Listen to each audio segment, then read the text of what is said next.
My sister slept with my ex and got pregnant. And then my family demanded that I give up my inheritance. Let me explain how this all unfolded. I'm 24 now, but this entire ordeal began a few years ago. Back then, I was in a relationship with a guy I met in college. Let's call him Jake. We clicked right away. He seemed kind, caring, and we had a lot in common. At the beginning, things were great. I was completely in love with him, and I thought he was the one I was going to marry someday. So, after about a year together, I decided it was time to introduce him to my family. Now, my family is a bit on the traditional side. We come from a conservative culture, and they have firm views on who you should date, how you should date, and when you should marry. They weren't too thrilled when they met Jake. It wasn't like they were openly rude to him, but I could tell they weren't fond of him either. They didn't say much, just gave me that skeptical look like, "Are you sure about him?" I shrugged it off, thinking they'd eventually come around. But here's where things took a turn. While my parents were indifferent, my sisters seemed to really like him. Grace, who's 22, and Emma, who's only 11, got along with him really well. That made me happy because, even if it was just my sisters, their approval mattered. Grace especially seemed to enjoy his company. We even joked that she was stealing my boyfriend. Emma also loved him, but she's just a child, so it didn't feel odd. Jake and I didn't live together because, in my culture, that's a no-go unless you're married. We worked in different cities and met whenever we could, but I thought everything between us was fine. I trusted him completely. Why wouldn't I? He was my boyfriend, and he got along with my closest family members. What could go wrong, right? Well, 3 months after Jake met my family, things changed. I was spending the weekend at his place. We had a normal day, nothing out of the ordinary. Ate, watched a movie, the usual. He went to shower, and his phone buzzed. Now, I'm not the type to snoop through someone's phone. I believe that if you trust someone, there's no need to invade their privacy. But for some reason, that day, I felt uneasy. His phone kept buzzing, and without thinking, I picked it up. Maybe a part of me already knew something was off, or maybe I was just curious. When I unlocked it, I saw a message from Grace. At first, I didn't think much of it since she's my sister. But when I opened the conversation, my heart nearly stopped. The messages were anything but innocent. They were flirtatious, the kind where they're planning to hook up. I couldn't believe my eyes. My sister and my boyfriend? I kept scrolling through the conversation, and it just got worse. There were months of messages, late-night chats, inside jokes I didn't know about, and even plans to meet up behind my back. I felt nauseous. How long had this been going on? The person I trusted the most, and my own sister? I quickly took screenshots of everything, my hands trembling and my mind racing. But I knew I needed proof. I sent the screenshots to myself and left his place without saying a word. I didn't wait for him to get out of the shower. I didn't give him a chance to explain or lie to me. I just ran out. When I got home, my phone started blowing up with calls and texts from Jake. He must have realized something was wrong when he saw I had left. I ignored all of it. I couldn't even bear to look at my phone without feeling enraged. Eventually, I shared the screenshots with our friend group and blocked him. I didn't care about the fallout at that point. I was done. I had no patience left for lies and betrayal. But what hurt me the most was Grace. Jake's betrayal stung, but Grace's felt like a much deeper wound. She wasn't just my sister. We had grown up almost inseparable. With our parents mostly absent and caught up in their own world, Grace and I had always leaned on each other. We were just 2 years apart and had always supported each other, or so I thought. The next morning, I couldn't take it anymore. I packed a bag and flew home to confront her. I didn't care about making a scene. This was bigger than a simple argument. It felt like my entire world was falling apart. When I walked into my parents' house, Grace was sitting at the kitchen table, acting like nothing had happened, scrolling through her phone. I slammed the screenshots down in front of her. Our parents were there too. Grace didn't even try to deny it. She just looked at the messages and shrugged, like it was no big deal. She even said, "Yeah, I did it. So what?" I wanted to scream. How could she act like it didn't matter? How could she just destroy our relationship like that? My mom completely lost it. She slapped Grace across the face, something I'd never seen her do before. My dad was furious as well, shouting at Grace and telling her to leave the house. He gave her a week to pack up and move out. I thought that was the end of it. I figured maybe the drama was over, but 2 days later, Grace dropped another bomb. She was pregnant with Jake's child. I couldn't believe it. This had gone from bad to worse in a matter of days. My parents, who had been so angry with her, suddenly softened when they found out she was pregnant. Just like that, the entire dynamic shifted. It was as if Grace was forgiven because she was having a baby. My parents started saying they couldn't just abandon her now, that they had to support her no matter what. That's when I snapped. I told them exactly what I thought, how they were enabling her, and how everything was messed up. They tried to tell me to calm down and that I was overreacting, but I couldn't hold back. I grabbed my stuff, told them to never contact me again, and left. The only one I didn't block was Emma. She's just a kid, and I didn't want to cut her off. 2 weeks later, my mom somehow got a new number and sent me a wedding invitation. Jake and Grace were getting married, and my mom had the audacity to act like I should attend for the sake of family unity or whatever. I told her to leave me alone and blocked her again. That's how it all began. I thought the worst was behind me, but little did I know, the real mess was just starting. After everything with Grace, Jake, and my parents, I thought cutting them out of my life would bring some peace. But life had other plans. I hadn't spoken to anyone except Emma, trying to move forward. But, of course, things never go smoothly with a family like mine. About 2 months after blocking everyone, I started hearing things through the grapevine. A cousin of mine, who I still talk to, mentioned that Grace was having a baby shower, and my parents were throwing it. Apparently, they invited a lot of people like it was some big celebration. At first, I wasn't surprised. I figured they would make a huge deal out of it since they were treating Grace like the victim. But then my cousin told me something that really got under my skin. My parents had started telling people that I was the one who abandoned the family, and that Grace was the good daughter trying to hold everything together. After everything she did, she was somehow the hero now. I was furious. She was just updating me on how things were going at home, but she also told me something I wasn't prepared for. My mom had been going around telling people that I needed to get married soon. Not for any real reason, just because she didn't want people talking about how Grace, the younger sister, was getting married and having a baby before me. I hadn't talked to them in months, and now they were concerned about how I looked to others. It was absurd, but that's how my mom operated. Everything revolved around appearances. She didn't care about what Grace did to me. No, the real issue was how it appeared to other people. I wasn't living my life on her schedule, and that was somehow a huge scandal. It made me furious, but more than that, it saddened me. It felt like nothing I ever did would be good enough for them. Even when I cut them off, they still found a way to twist the situation and make me seem like the villain. Fast forward a bit, Grace's wedding happened. Of course, I didn't go, but I heard all about it from my cousin. Apparently, it was an extravagant affair.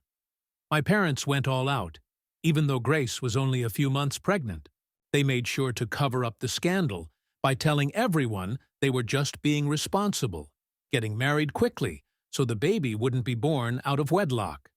My cousin mentioned that my parents were telling everyone I didn't attend because of work commitments. Yeah, right. But what really stung wasn't just that they were lying to protect themselves. It was that they were still pretending everything was fine. They couldn't even admit that our family was falling apart. Instead, they put on a fake act for everyone else. At this point, I was done with them, but hearing about all this still hurt. It felt like they were trying to erase me from the family story altogether. Anyway, time passed, and I tried to move on. I threw myself into work and focused on building my own life. For a while, things were quiet, and I didn't hear much from my family. I thought maybe they had finally given up on me, but, of course, that's not how things go in my family. One night, I got a call from Emma. It was late, and I was about to go to bed, but something about the way the phone rang made me uneasy. When I answered, Emma was crying, barely able to speak, but eventually she told me that our dad had passed away. I was stunned. I didn't have the best relationship with him, but he was still my father. What really pissed me off, though, was that it was Emma who had to call me. My mom didn't even bother to reach out to me. I hadn't heard a word from her. Emma told me that our dad had been sick for a while, but my mom had kept it from me. She didn't want to stress me out. Can you believe that? My own father was ill, and they didn't think I had the right to know. The next morning, I booked a flight back home. I didn't care about the drama anymore. I just wanted to be there for Emma. When I arrived at my parents' house, it felt like walking into a war zone. My mom and Grace were there, and as soon as they saw me, they started yelling. They accused me of coming back only for the money, like that was the only reason I would want to be there. Grace was especially cruel, calling me selfish and accusing me of abandoning them when they needed me the most. I didn't even get a chance to grieve. Everyone was too focused on the inheritance, on who was getting what, that they barely even talked about Dad. It was disgusting. And if things weren't already bad enough, when the will was read, chaos broke out. It turned out Dad had left me the largest portion of his assets. I was shocked. I wasn't expecting anything from him, especially after everything that had happened. But there it was, in writing. I got 40%, Emma got 30%, Mom got 20%, and Grace got 10%. You'd think I would feel relieved, right? Like I finally got some justice. But honestly, it just made everything worse. Grace and her husband flipped out. They demanded I give up my share, claiming that I didn't deserve it, and that Grace needed the money more because of her baby. They even threatened to take me to court over it. I knew they didn't have any legal standing, but the fact that they were willing to go this far just showed how greedy they were. It wasn't about family, or what was right. It was all about money. They just wanted to get their hands on whatever they could. I told them I wasn't giving up anything, and that's when things got ugly. Grace's husband started making threats, saying I'd regret it if I didn't comply. I knew it was just empty talk, but still, it was unsettling. I was already dealing with the loss of my dad, and now I had to deal with this nonsense too. It was too much. After the will reading, I went back to my hotel to clear my mind. I thought about everything, the lies, the betrayal, the greed, and I realized something. I wasn't going to let them push me around anymore. I'd spent too long letting my family control my life. It was time to stand up for myself. A couple of days after the will reading, I received a message from my lawyer. We had a meeting to discuss some more details about the estate. Honestly, I just wanted to get it over with. I was tired of all the drama and just wanted to settle everything and move on with my life. But when I got to the lawyer's office, he hit me with something unexpected. It turned out that my dad had written me a letter before he passed. The lawyer handed it to me and said my dad had asked him to give it to me when the time was right. I stared at the envelope for a moment, unsure if I even wanted to open it. I had so many mixed feelings about my dad. Sure, he left me the largest portion in the will, but he never stood up for me when all the trouble with Grace happened. I was angry with him, but at the same time, I missed him. It was hard to explain. Finally, I opened the letter. It wasn't long, just a couple of paragraphs, but what he said hit me hard. He apologized for not being there for me when I needed him. He admitted that he should have done more, but felt trapped by the situation with my mom and Grace. He confessed he regretted how things ended between us. Reading that, I wasn't sure whether to cry or be angry. Part of me felt some closure, but another part of me was furious that he never said any of this while he was still alive. After reading the letter, the lawyer and I went over a few more details about the estate. But my mind was elsewhere. I couldn't stop thinking about how things might have been different if my dad had spoken up sooner. Maybe if he had stood up for me instead of staying silent, we wouldn't be in this mess. But it was too late to change any of that. On my way back to the hotel, I got a call from Emma. She was upset because Grace had been spreading lies about me. Grace had been telling people I was trying to steal the inheritance and that I was turning the family against her. I wasn't surprised, honestly. Grace had always known how to play the victim and make herself seem like the innocent one. But it still hurt to hear that she was spreading these lies about me. When I got back to the hotel, I decided to take a break from all the drama and focus on something else. I spent some time with Emma, taking her out for dinner. We talked about everything that had happened, and I tried my best to reassure her that none of this was her fault. She was just caught in the middle, and I hated that she had to deal with all of it. But the very next day, things took a turn for the worse. I woke up to a bunch of missed calls and texts from unknown numbers. At first, I thought it was just spam, but when I started reading the messages, they were all threatening, calling me names, and accusing me of trying to destroy the family. Someone even said they would make me pay if I didn't back off. I had no idea who was behind it, but I suspected Grace's husband was involved. He had already threatened me once, and I wouldn't put it past him to try something like this. I forwarded everything to my lawyer just in case things escalated, but honestly, it was starting to feel frightening. It's one thing to deal with family drama, but when people start making threats, it crosses a whole new line. Later that afternoon, when I went to my car, I found that all 4 of my tires had been slashed. I was completely freaked out at this point. Who does that? I knew Grace and her husband were upset, but this felt way too extreme. It was like they were willing to go to any lengths to get what they wanted. I called the police and filed a report, though I didn't expect them to catch whoever did it. Still, I wasn't about to let them intimidate me. I had enough on my plate already, and the last thing I needed was to be scared every time I stepped outside. I spoke to the hotel's staff, and they increased security around the property, which made me feel a little safer. But it was clear this wasn't going to end soon. A few days later, we had another meeting with the lawyer to wrap up some details about the estate. Grace and her husband were there, and the tension in the room was palpable. They barely spoke, but their glares were enough to convey everything. At the end of the meeting, Grace's husband pulled me aside and told me I was making a big mistake by not giving up my share. He said I'd regret it, and that this wasn't over. I didn't even bother responding. I just walked away. I wasn't going to let him scare me into doing something I didn't want to do, but deep down, I knew this wouldn't be the end of it. Grace and her husband weren't going to stop until they got what they wanted, and I had to be ready for whatever came next. That night, I sat down and reflected on everything that had happened since my dad passed. The lies, the threats, the vandalism.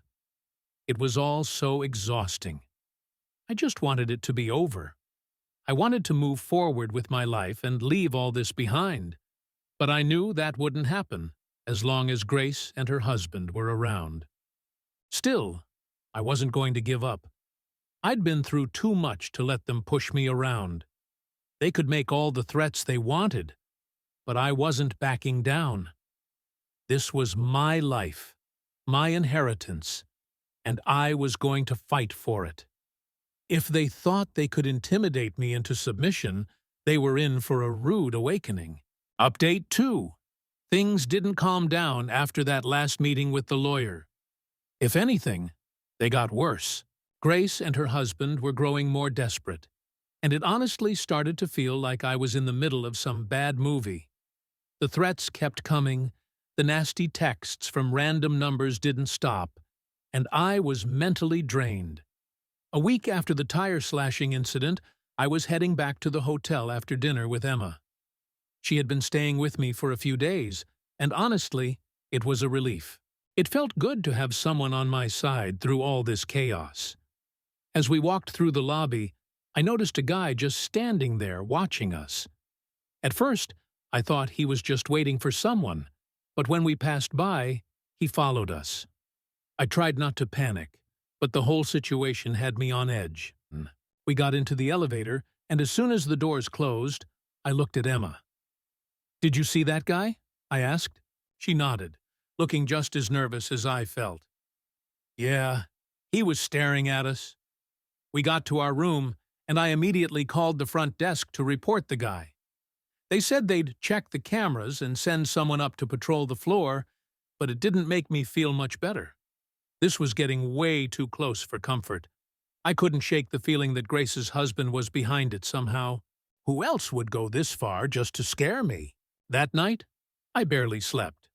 Every little noise had me jumping out of bed, convinced someone was trying to break in, or worse. It was like living in a nightmare, and all I could think about was how to make it stop. The next morning, I decided I needed to take serious action. I called my lawyer and told him everything: the threats, the weird guy in the lobby, and the slashed tires.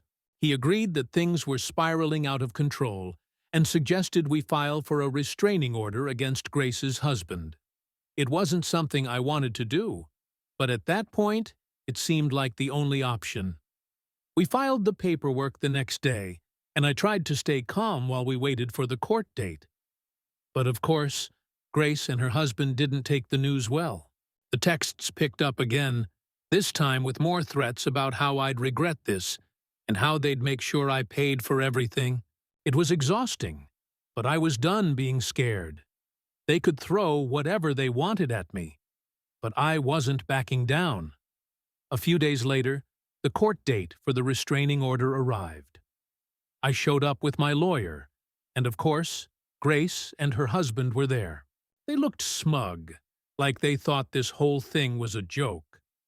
I avoided eye contact with them, focusing on what my lawyer was saying, but I could feel their eyes on me the entire time. When the judge called us up, Grace's husband tried to paint me as the one causing all the drama.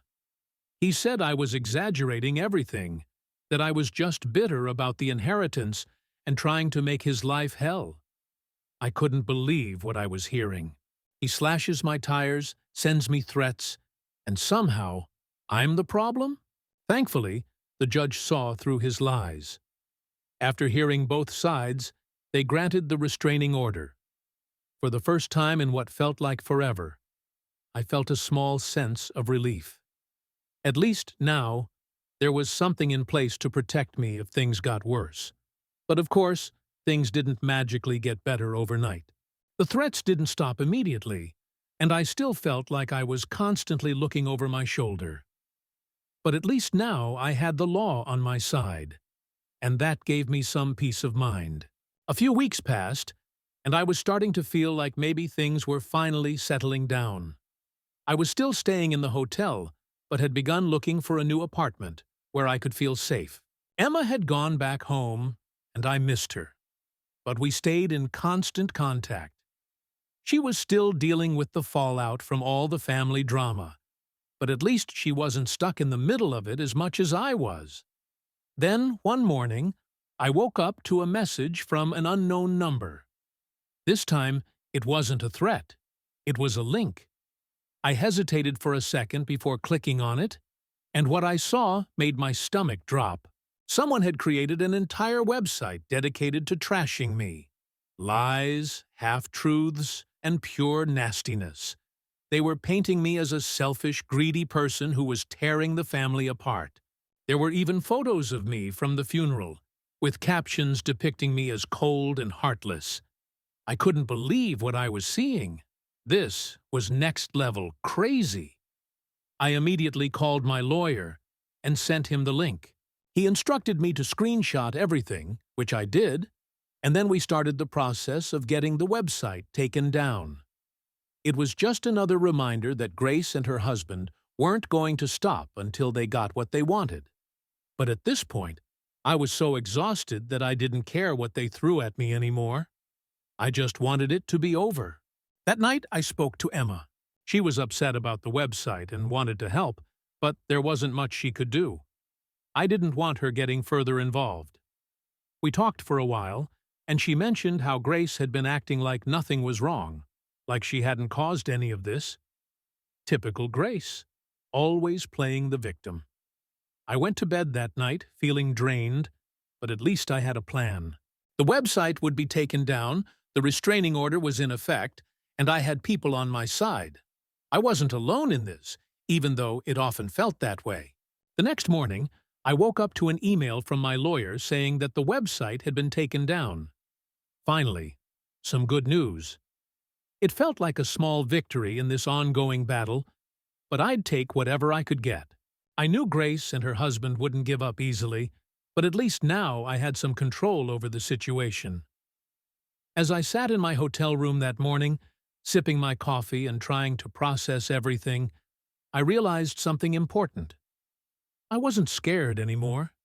Yes, I was angry, but the fear that had been hanging over me for weeks had started to fade. I wasn't going to let them control my life anymore. They could try all they wanted to drag me down, but I wasn't backing down. Not now. Not ever.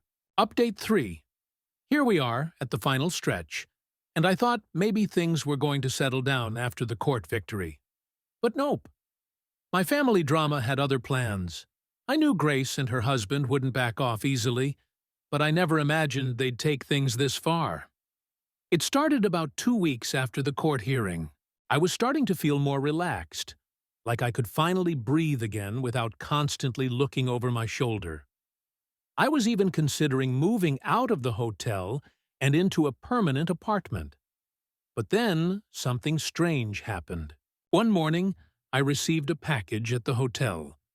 It had no return address, which should have been my first clue that something was off.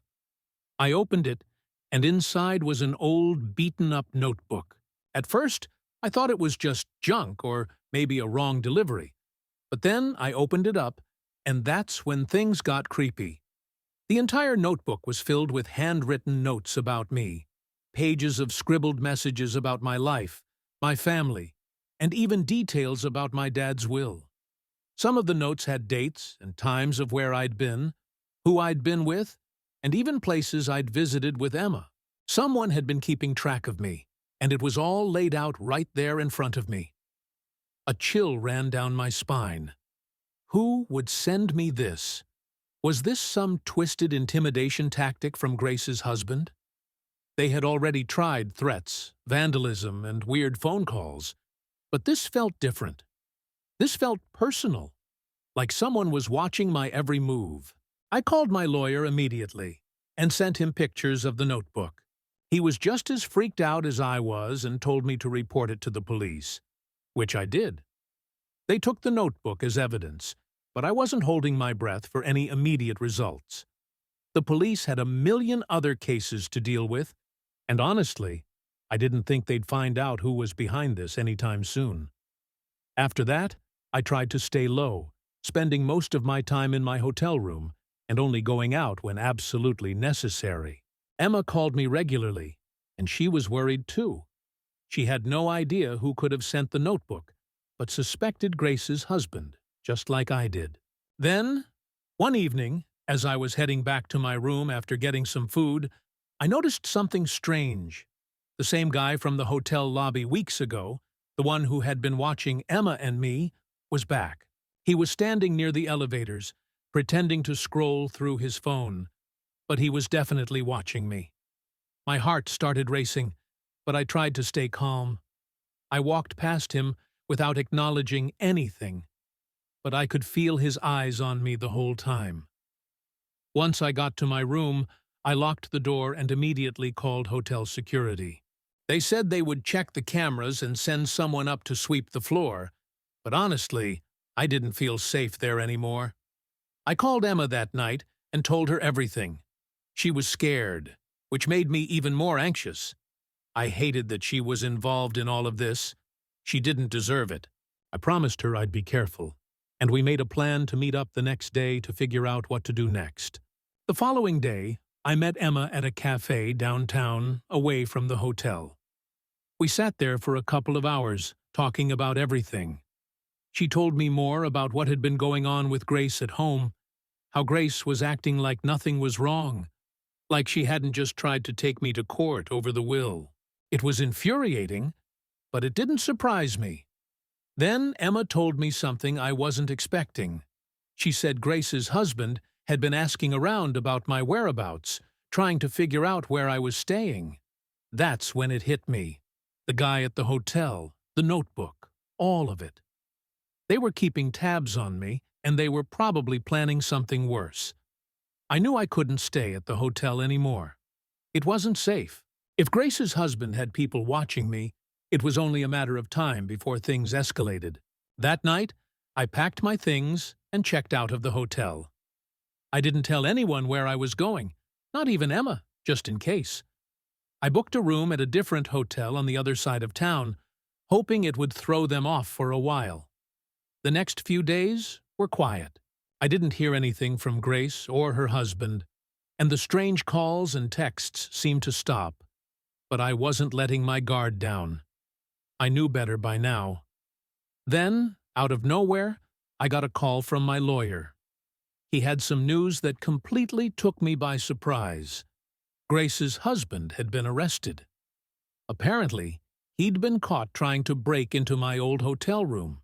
I didn't know what he had planned, but whatever it was, he got caught before he could follow through. I felt a mixture of relief and anger.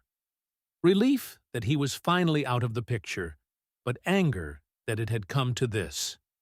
What kind of person goes that far over inheritance money?